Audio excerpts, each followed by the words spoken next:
This is LiR Media. To whom it concerns, welcome to the panel.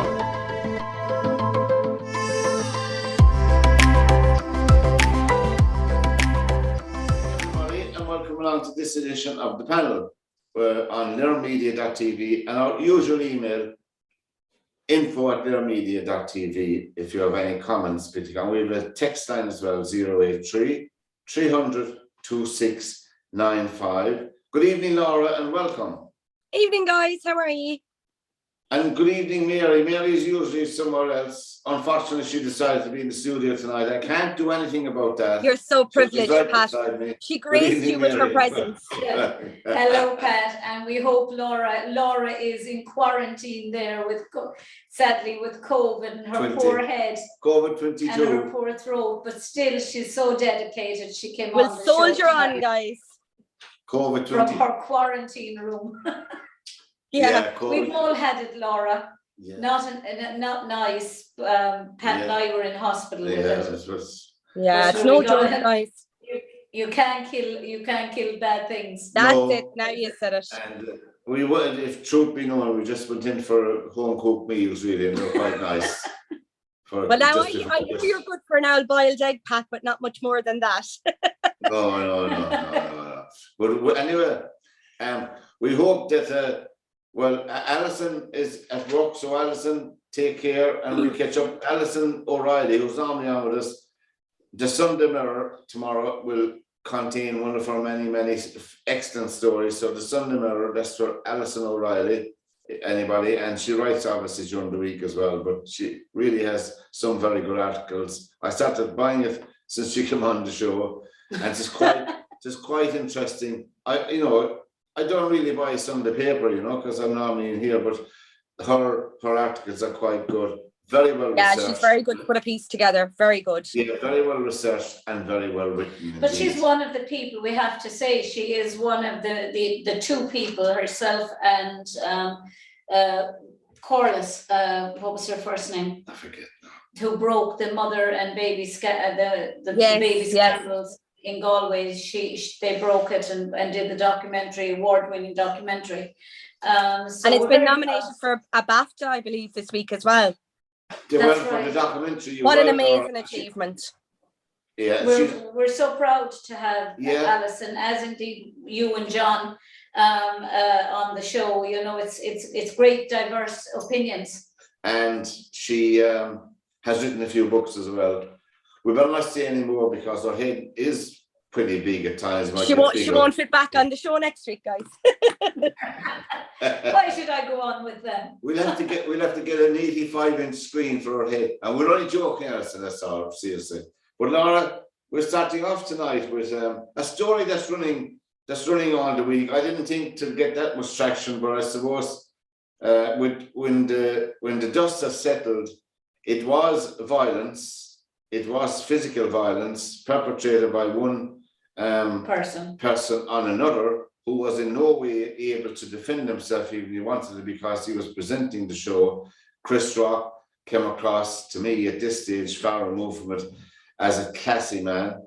The other chap, Smith, as a violent man. And apparently, anyway, I mean, it's shocking. What do you think? What do you make of it, Laura? Now, first and foremost, I kind of half forgot the Oscars were on, only for the fact that we actually discussed them last week ourselves. When I woke up, was it Monday morning or whatever morning it was, and Adrian was like, Jesus, Will Smith gave your man Chris Rock a slap in the mouth last night. I was like, at first I was like, what?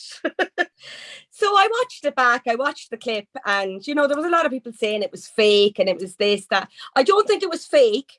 No, it's not.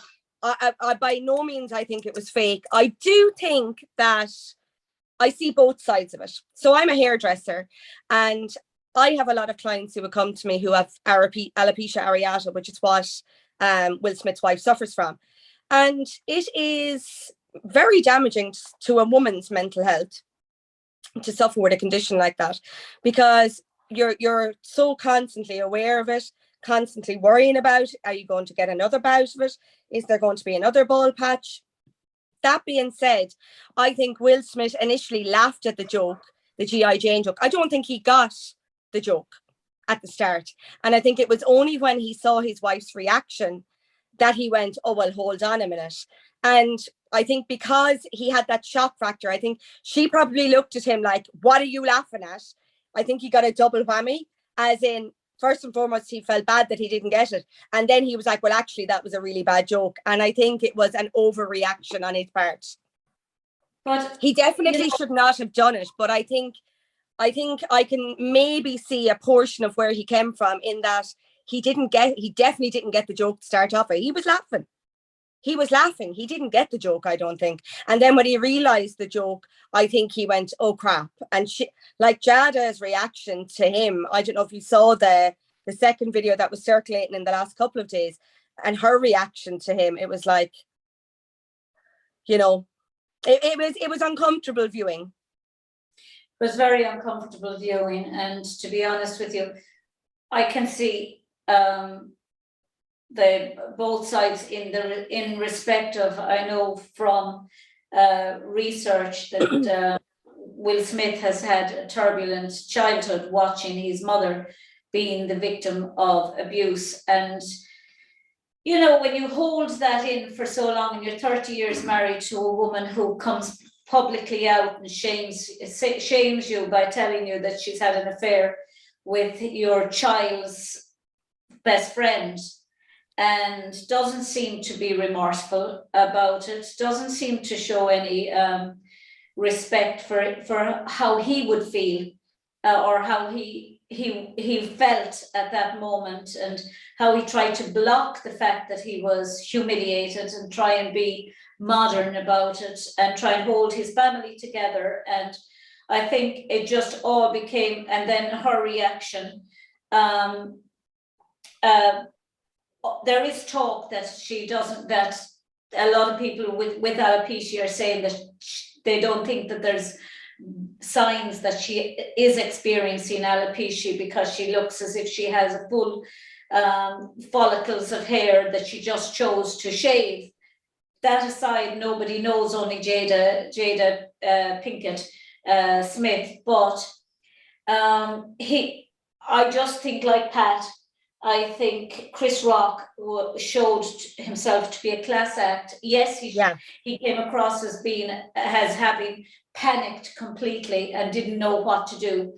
He was in the worst of positions, and for a man to be slapped by a much bigger man, it has to be said, I don't think he would have slapped Bruce Willis or anyone like that.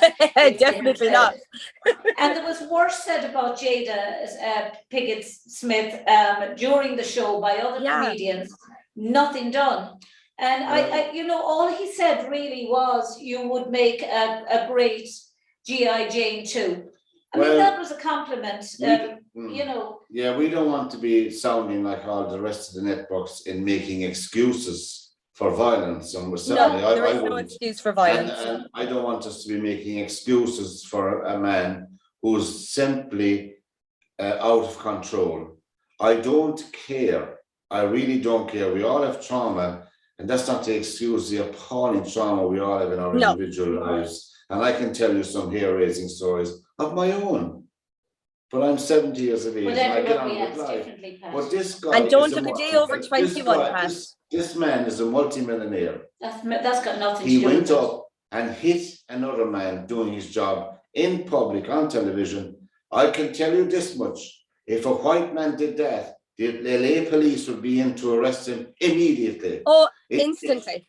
Instantly. But because it's a black man hitting a black man on television, now we have a huge problem. Huge problem, because why? The PC brigade are out in their droves, wringing their hands, making excuses for violence, and it's going to be on and on. And the disturbing thing to me is the tweet from his own son, from Smith's own son. Yeah. People should read that tweet. Yeah. What he said was, obviously that his that's son, what we do. That's what they do. They do violence in their own house. We do. That's how we do it, is what he said. But I you know, if one were to actually look at that as well, it was a young man trying to defend his father and basically saying, you insult my mother, that's what we're going to do, we're going to stand up for her. Yeah. Doesn't necessarily mean, because up to now, he has had a fairly unblemished career and has tried Yeah, his he best. has, to be fair to him, you know, and it's very hard, I think. I think that's why it's harder to look at him and just go full attack at him. Like, but I do think, Laura, he should have been removed from the Oscars. Apparently, he should 100%. He was asked to leave. He said And he no. refused. And then the producer, who came out recently and said, well, when he was being asked to leave, the producer went over and said, Chris doesn't want that. Chris has expressly asked that nothing be done to him. The police, he wasn't pressing charges. He didn't want him to be removed. He didn't have to press charges. The police have a right to arrest and assault. Yeah, but they don't. A person assaulting another person. There's nothing to do with Chris He Rock. doesn't want. They chose not to do it because he was a black man. No, they chose not to do it because he was Will Smith fan, and a black man. He was ready to get an Oscar, and they knew, everyone in their heart and soul knew it was Will Smith. So if you're sitting down on the Oscars, Laura, and you're up for an award, you can go up and punch the person who might say something you don't like, and that's okay, because that's what they're saying. It's ridiculous. And what I didn't understand, like in the Oscars, like they talk about this high level of security they have, and about this, that, and the other, like that happened, and in that instant, there wasn't even a glimmer of anyone coming out onto the stage to assist Chris Rock, or there was nothing. It was like there was nobody. But there wasn't a glimmer either of Jada Pinkett Smith showing any signs that she was stopping him from doing it. It was almost like she wanted him to do that, and she allowed him to humiliate himself. And well, if you saw her reaction as he was walking back down, she was like, "No," as in, yeah, he's done that. Yeah, it's all right. It goes to show. In my view, she is an enabler. She's somebody that's pushing him. Oh, she's a complete instigator. She is the instigator. She's making the balls for him to fire. 100%. And I think he'll do anything to hold on to his marriage. And he thought to himself, "Oh my God, I'm after laughing at something. I'm going to be for this now when I go home tonight." Yeah. Basically, and he reacted and he snapped. But I do agree with Pat. It doesn't give them an excuse to actually go and attack a man, especially a man smaller than him, who couldn't do anything. No, but to be fair to Chris Rock, he actually handled himself, I thought, as well as he possibly could in that given situation. Absolutely. And Will Smith, of course, has resigned from the Academy today. That's right. He has. I mean, he should have been thrown out. He should be thrown out and the Oscar taken off him. But it goes to show to the appalling character of Will Smith, when his wife can sleep around with anyone she likes, whenever she likes, and he stays married to her. That is the problem. But it shows and it goes to show, it has nothing to do with loyalty. It goes to show the weak-minded individual that he is. I don't know, you can argue that it shows a person who is trying their utmost to hold almost a 30-year marriage together. And, you know, in Hollywood, that's no mean feat. And I wonder if there's a level of vulnerability and maybe codependency on his part to a certain degree. Exactly, Laura. He strikes me as a man who has become codependent on her and on his children, and they have this very kind of cult-like unit almost cult-like unit. And one can't. She doesn't strike me as somebody who cares about him. Let alone love him. But he strikes me as somebody who's completely and utterly dependent on her. Yeah. Well, the panel is a program here on LiR Media, and tell all your friends about us. And we have an email, info@lirmedia.tv. And Laura, Witherow, Mary, Honan, and myself are with you, and we will be with you every Saturday night from 8 to 9. So tell all your friends about us. So we leave we leave the fragility of a pretend way of life and Hollywood and all that behind us, and we'll move along to find out the best live concert you were ever at. Now, before the two girls get in, I'm overwhelmed tonight with two ladies at each side of me. The best one, two of the best I was at was Ella Fitzgerald in the Cork Jazz Festival, and I saw Sammy Davis Jr., Dean Martin, and Liza Minnelli in the Palladium in London. They'd be mine. Wow. Oh, there you go. Was that amazing, Pat? And poor old Liza still knocking around, Liza Minnelli. But there is actually, Laura, something that was completely missed in the Oscars. That special moment between Liza Minnelli and Lady Gaga. It wasn't when beautiful. She could hardly string a sentence together, Liza Minnelli, with her condition. And Lady Gaga just bent down to her and said, "It's okay, I got you." And she said, "I know you have." And which was amazing. Lady Gaga has done that as well with what's his name? He's 90. Tony Bennett. Tony Bennett. She has shown complete and utter respect for somebody, and that was just the juxtaposition between that and what happened between Will. The parallels, like. You know, it's just amazing. I mean, and that was completely missed by all this, you know, sad reality. But for me, my two favorite concerts, probably the only two concerts. I went to 3 concerts ever, 4 maybe, and I would say that my 3 favorites would be John Denver, who I went to see, and it was absolutely spectacular. Garth Brooks. Oh, God. I sound now like I'm a country music, but I'm not. Brooks. But I love country rock. Garth Brooks. You're just a snob.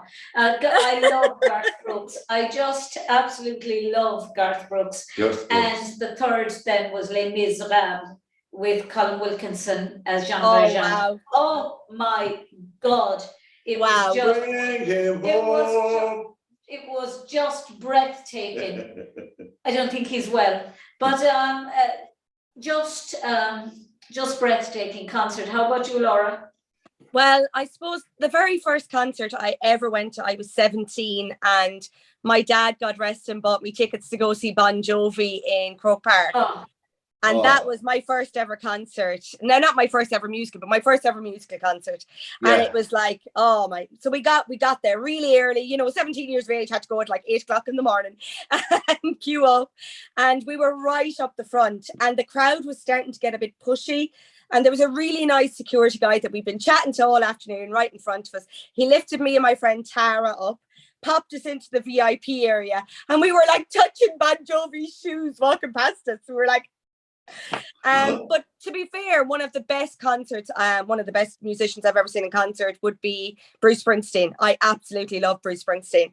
I have a very eclectic taste in music. I like a bit of everything. So have I. But like Garth Brooks now, my other half would love you, Mary. He is a massive Garth Brooks fan. And when the tickets went on sale this year for Croke Park, or last year for Croke Park, this year, I was sitting on the phone at like 7 o'clock in the morning. Did you get tickets? I got tickets. I would love to have got tickets for Garth Brooks. I would have I'll tell you what I loved about him was from start to finish, there was no nonsense. He sang, and people had banners up saying, "Can I have your guitar, Garth?" And he handed his guitar down to somebody in the audience and gave it. And I'm thinking, oh, why wasn't I stupid enough to, or why was I so stupid I didn't think of doing that? Even though I played the guitar, but it would have been just fabulous to have Garth Brooks' guitar. And, but Bruce Springsteen is like that. Bruce Springsteen plays all of his own stuff from start to finish, and you know, he doesn't dilly-dally about stuff. He give you a quick story in between.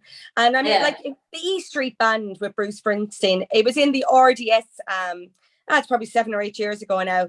And it was just the most amazing gig. He had actually been playing in the UK the night before. And I don't know if you remember this story. The UK, they came out and they switched off the power and made him stop mid-song. So the time he played in the RDS, he had this big box made up with a light switch on the side of it and on and off in it. And like at about 11:15, they wheeled it out on stage, and your man flicked the switch and everyone went silent for a minute. Bruce Springsteen gave it a big old kick in the boot, cranked up the guitar, and on he played. It was an absolutely amazing night. Like the atmosphere was brilliant. Didn't you say you saw Michael Jackson in concert? Michael Jackson played in Cork. What was that like? I didn't see him. I tell you, we could have tickets. There was loads of tickets floating around, but he didn't resonate that much with me at the time because, you know, his most famous albums, like Thriller, obviously, and the one before and the one after, hadn't come out. Okay. Yet. But he was still a big pop star. But you know, you'd have to really look and. Oh, I heard he was so amazing. He came across the stage on some the moonwalk. No, but he flew across the stage and he was performing overhead people's heads. And Wow. it was just amazing. But I would have loved to have seen. Well, we could hear the concert. We were crossing that hotel up in Montanati, which looks wide across the river into Páirc Keeve.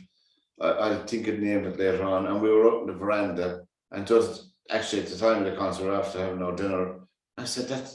And they opened the big doors, and we could hear it. That's the one good thing about the concert in Thomond Park here in Limerick. Any concerts when I forgot I went to see that.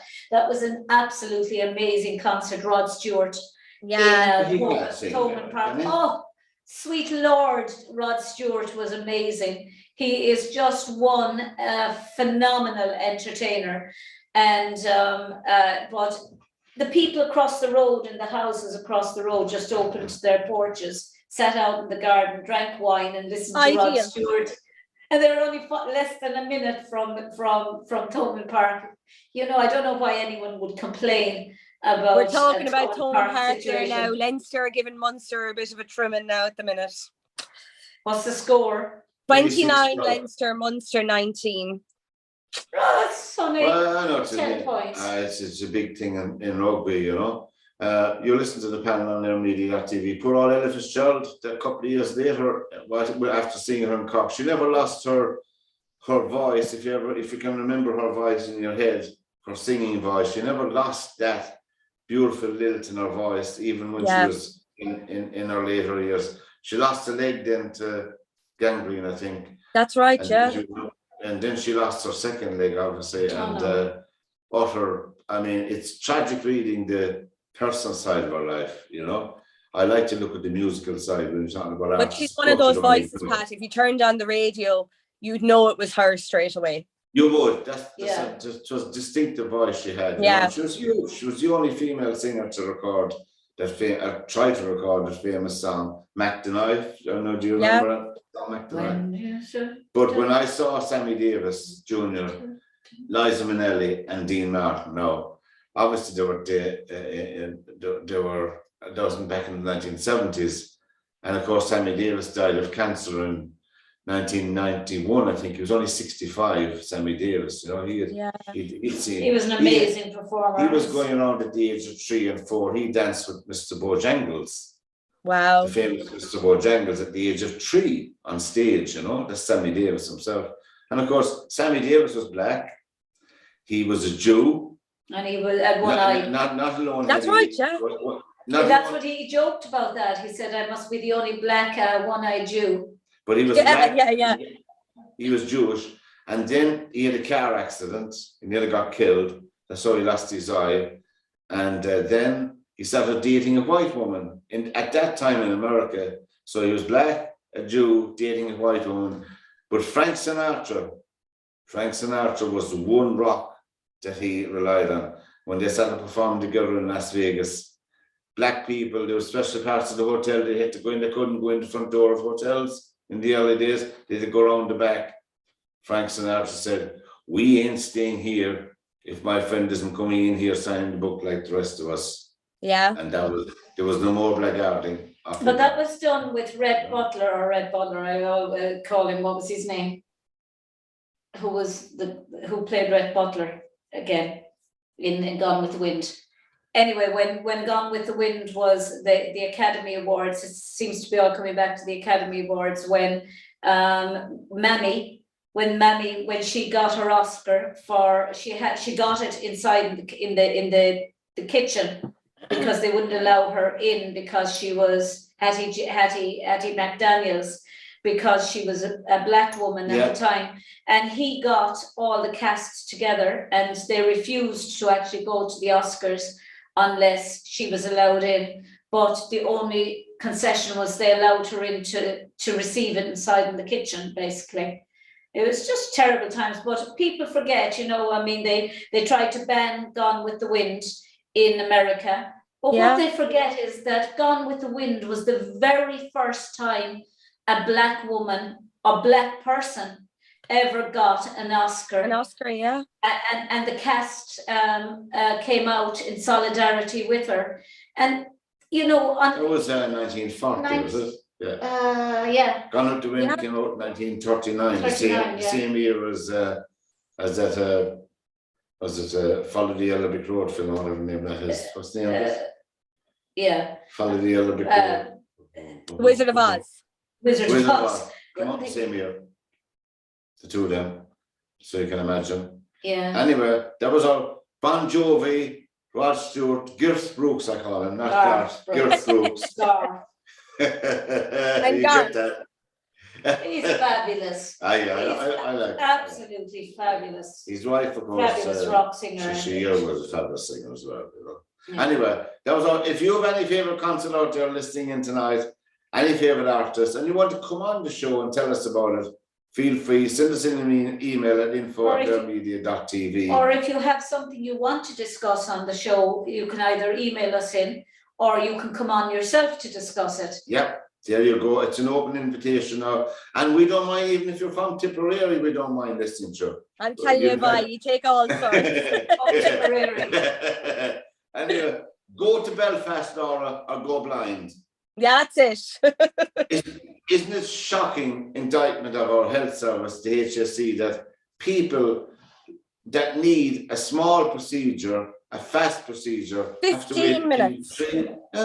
We've been reading about that. You know that the lads, the independent fella down there in Westcott, Michael Collins and Michael Healy-Ray, Denny Healy-Ray, and a few more of them have organised buses for people to drive up to Belfast. They're endorsing this, like. This for years, and it's. But I have to say, Laura, if it wasn't for Denny Healy-Ray and Michael Collins, those shaming our government, both of them, both government ministers, and having to send people, and for an elderly person to have to travel that long distance from Kerry all the way up to Belfast to have a 30 minutes in all between consultation and the treatment for cataracts, to give them their sight back, and it can't be done. People waiting 6 and 7 years here in this country for for cataract surgery that takes little more than a half an hour. It beggars belief, doesn't it? Really, like that we're taking people on bus journeys that are taking 6, 8, 10, 12-hour round trips, like you say, to save their sight, to give them back their ability to see properly. I mean, like what do Varadkar and Micheál Martin have to say about this, really? What does Stephen Donnelly have to say about this? They dodge the bullet and dodge the question time and time again when it's asked, because they know it's absolutely ludicrous, and there should be zero call for these mass amount of people that are like. I run a small salon, and I have several clients that come into me that have gone to Belfast to have their cataracts done. You would be thinking I might know one. You would be shocked the amount of them I know that have gone. No, I'm not surprised, Laura. I'm not surprised at all, because, as you said, Leo Varadkar and Martin were both ministers for health, you must remember, at one stage or two. God help us and all, between us all and the two of them.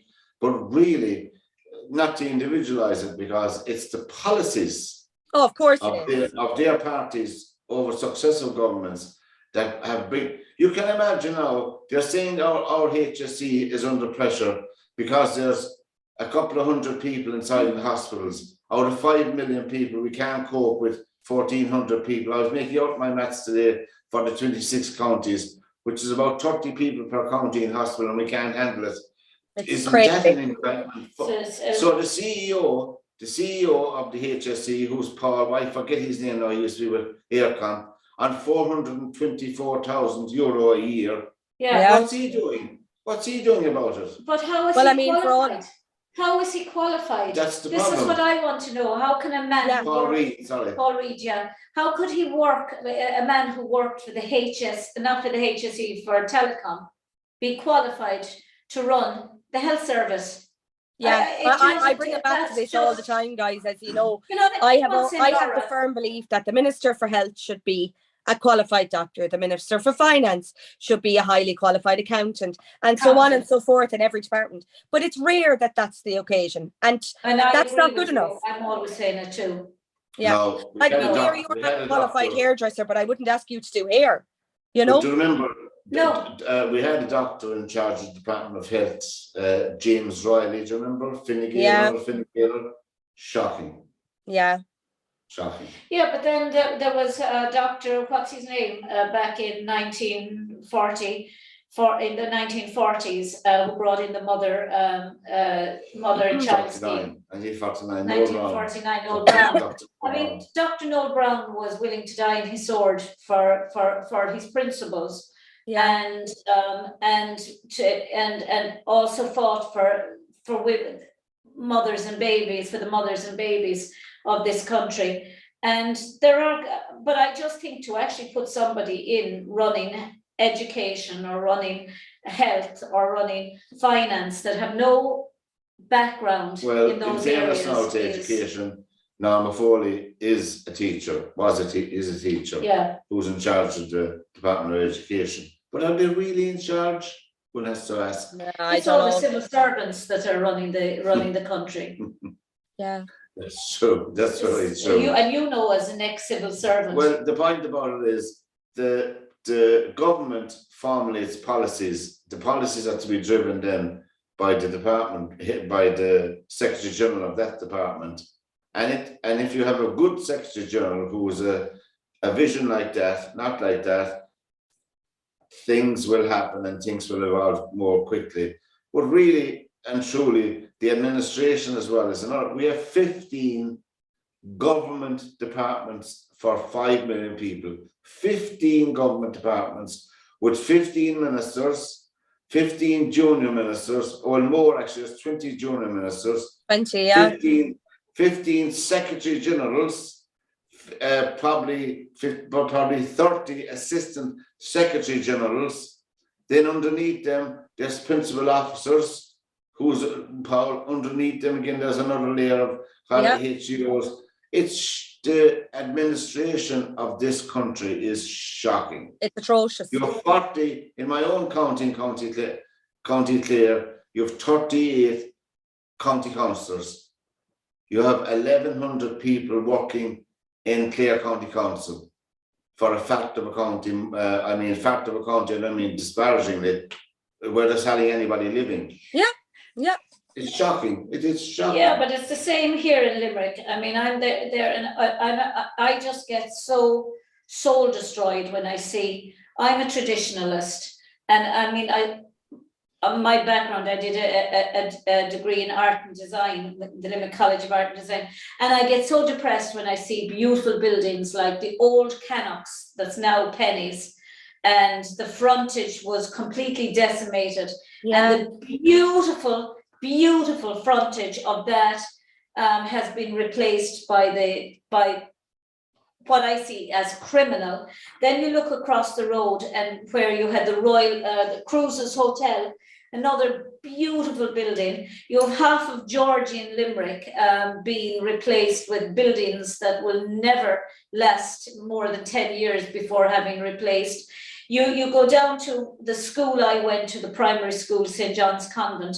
In my view, all it needed was to be gutted and replaced, all the woodwork replaced and all the floors replaced. The stonework was the same age as our cathedral and would last another 100 years. It's almost 200 years old. Yeah. And it would have lasted another 100 years. They have rebuilt that school 3 times since it was built in 1973. They replaced that building and they put a flat roof on it, and now they've replaced it again twice since because the roof kept coming in, and it was standing firm for 140 years. Yeah, before well, that. I'm always saying, and people say I'm a bit old fashioned for a girl of my age, but I always say they just don't make things like they used to. No, Absolutely not, Laura. Absolutely not. Fantastic. The panel is the program on LiRmedia.tv. Tell all your friends about us, and our email is info@LiRmedia.tv. We have an email, a text line as well, 083 300 2695, and you can say whatever you like. We don't mind here. We don't mind. The crime of murder is shocking. The crime of murder is usually appalling, and it ends in deep, deep tragedy. But sometimes, or in many cases, there's little credence given to the victim's family in these cases. It's all about the poor misfortunate man or woman, the poor man. He wasn't well, he had a drink problem, he was this, he was from broken home, he was this, he was that. He's after killing and taking the life of another human being. But in this republic, the minimum sentencing for murder is 15 years plus up to 30. But it's never life. No. It says in the statute it's life in prison, but it's not life as we know it. And if you're under 18, the minimum term you can serve is 12, which is not very long because you'll be only 30 when you get out. 12 to 25, I think. You can look that up. But my point, Laura, is, and Mary, is if you commit cold-blooded murder, and there's been many instances of it as we know, it should be life in prison. Yeah. I've always been of the opinion that life, to take a life, should mean life, and a life being until the day you die. And the problem in this country is that's never the case. Sentences across the board, from murder right to sexual assault cases, everything, are far too lenient. Far too lenient. Judges tend to go on the lesser side. Like, it's always closer to the 15 years. It's rare you see it being anything above 18 or 20. And like you said, Pat, there, where is the thought for the victims' families? Like, they are handed a life sentence because they are going to see out the rest of their lives without their loved one.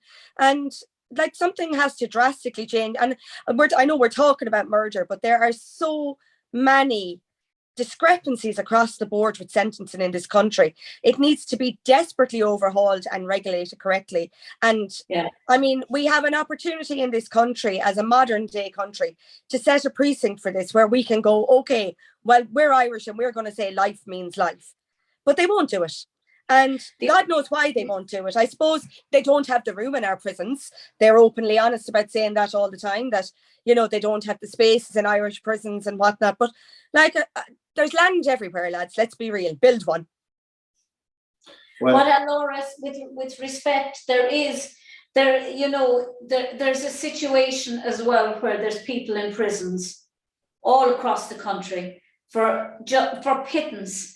For maybe first time stealing something, and they get a 3-month sentence, not paying their television license, and they get a sentence in prison. And then you have to go through the ringer with, you have a case there that Laura Allison was talking about there recently, where that guy, Graham Dwyer, he may possibly get out of jail because of a technicality when he committed the murder.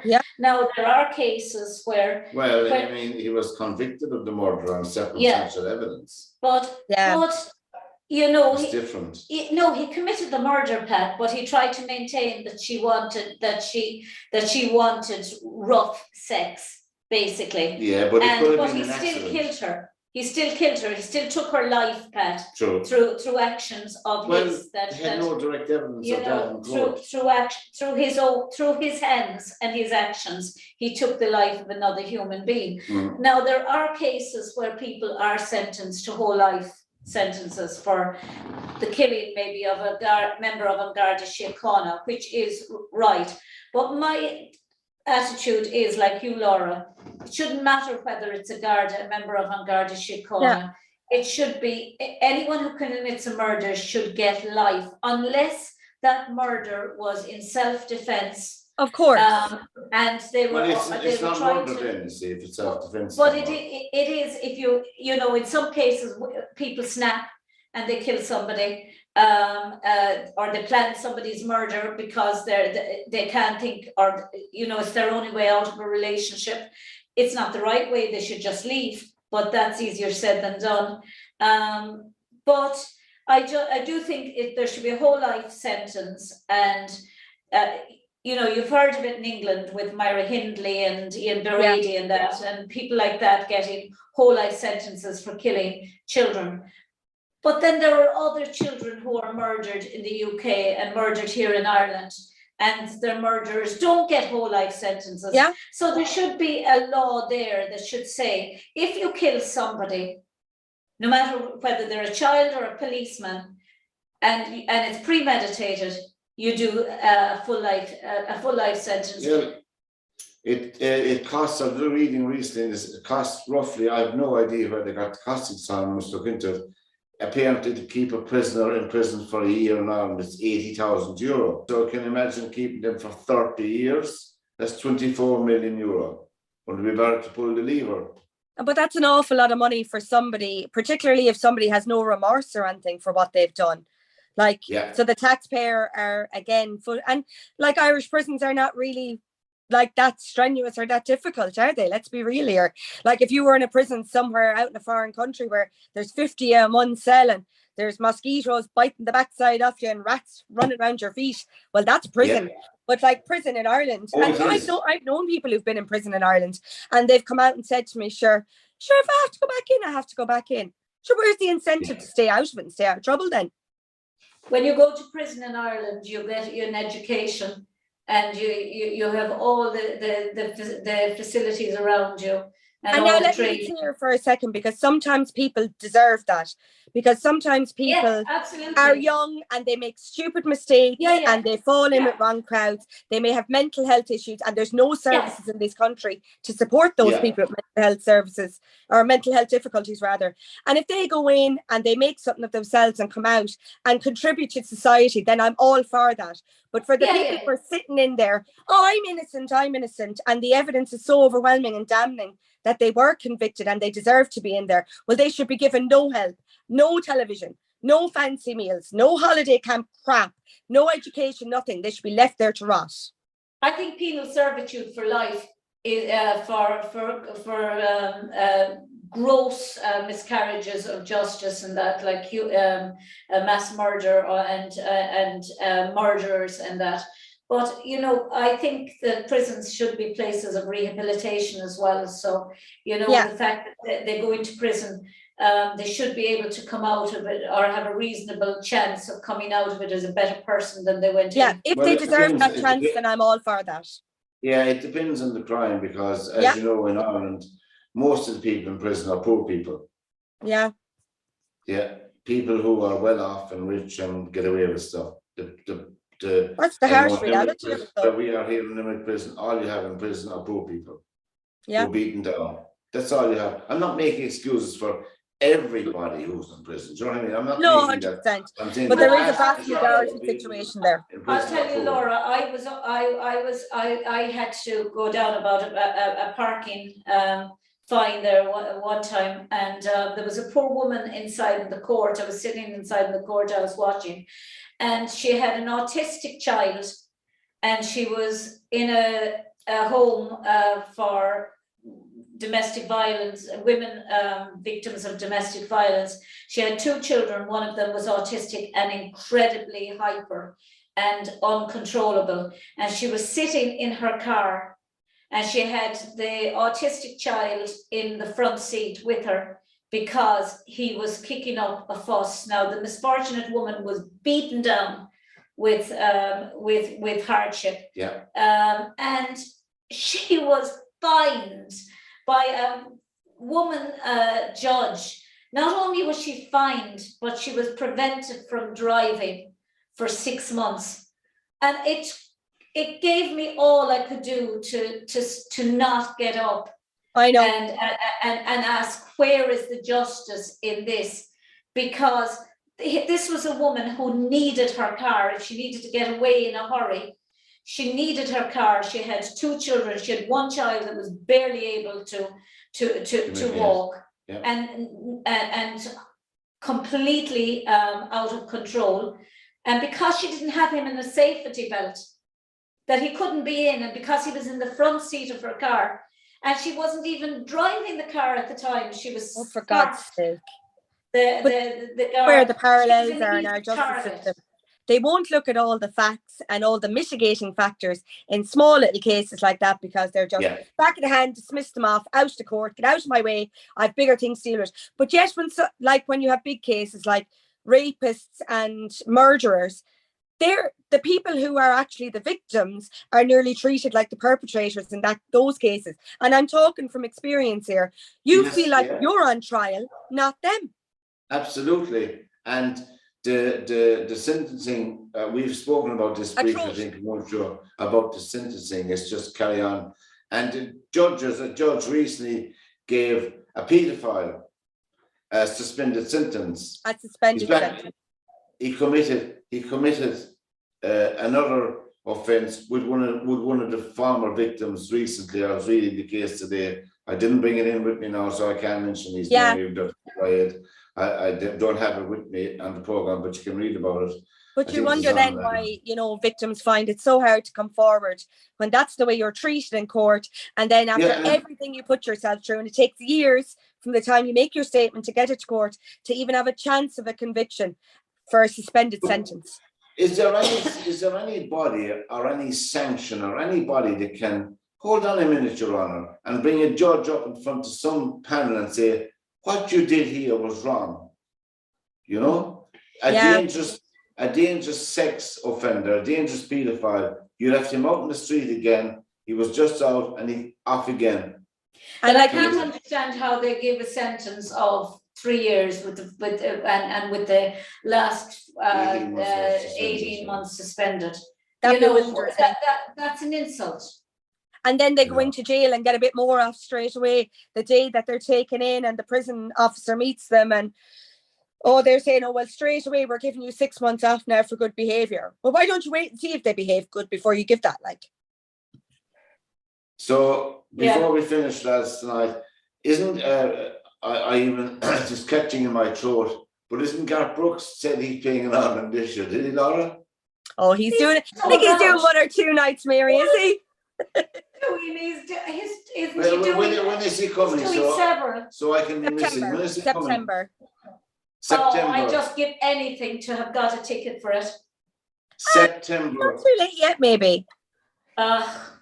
Do you know, I didn't even know where to go or how to get one. I just would have loved. And I went up to Dublin to watch him on my own. And I went to Dublin to see John Denver, Lord rest him, on my own. I'm not a country fan at all, but I love country rock.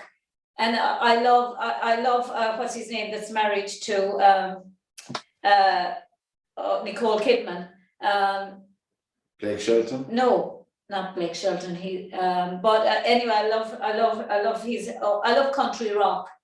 But I did love Garth Brooks or John Denver, and I traced all the way up to Dublin. Anyone out there who feels like giving me a ticket? You can bring her with the ticket as well. There's no invitation. I can bring her with the ticket. Give me a ticket for Garth Brooks any night. It doesn't matter. And the night of the panel on this night, Laura. Hope you're feeling much better. And Laura, I suppose you'll be recovered well enough for next Saturday night, will you? Well, I'd be hoping I would anyway, Pat. There's a few shenanigans to be had in Kilkenny next Saturday night. Kilkenny is the place to be next weekend, lads. And we have to say to everyone here, Laura is celebrating they're having their hen party. And next Saturday night. Myself and my best friend are actually having a double hen party because due to COVID, her wedding last year was cancelled. We're getting married only a few weeks apart this year. I'm her bridesmaid, she's my bridesmaid. So we said we'd double up and make one big shindig out of it all together. So do you know, Laura, talking about hen parties, I always said if I was ever getting married, I couldn't personally. I would want to just go in and have a meal with a group of friends. I couldn't take, I'd be afraid of my life of what would be done.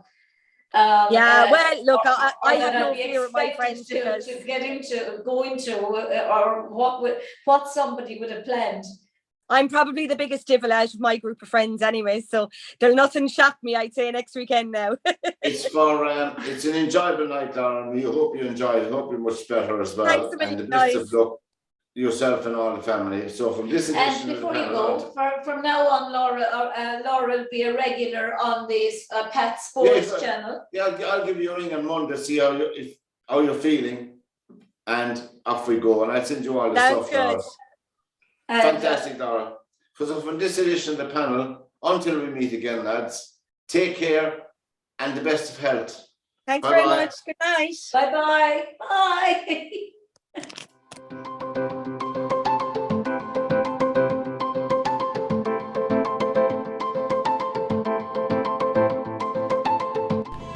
This is LiR Media.